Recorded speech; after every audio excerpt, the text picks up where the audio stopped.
I found that the way to unwind at the end of the day is to work on something that's sort of repetitive handwork, and so I started quilting years ago, and it sort of has morphed into lots of different kinds of fabric art.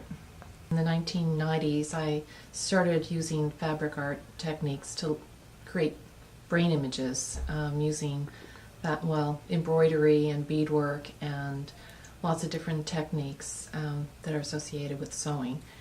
And that has actually become rugs lately. I've been making rugs or rug hooking, using that to make art that looks like, it's based on MRI images.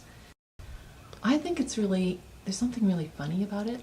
To me, it's the juxtaposition of science and art, and there's something about an embroidered brain or a brain that's in a traditional method of beadwork or rug hooking that I just think is sort of amusing, and other people do too. People tend to either love it or think it's crazy, and I sort of enjoy those different reactions to it. It's fine. I guess maybe 10 years ago I started making costumes. I made a costume for one of the Slug Queens, Marie Slug Toinette, and Mitra Chester asked me to be part of a fashion show after that, and I started making collections.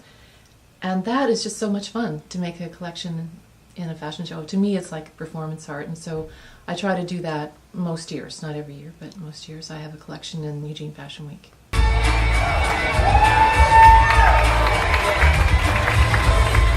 This is my collection in the avant-grade fashion show for Eugene Fashion Week 2013.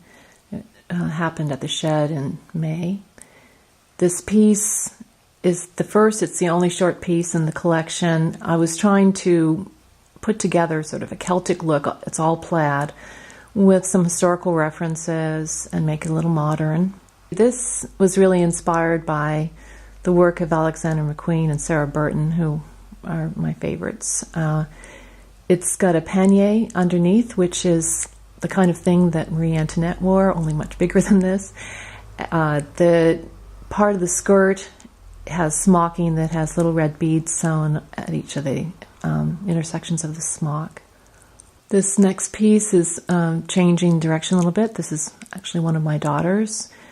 It's got lots of tiers to it, sort of a see-through part to the skirt with some fur trim. It's a circle skirt, so there's a lot of fullness in it.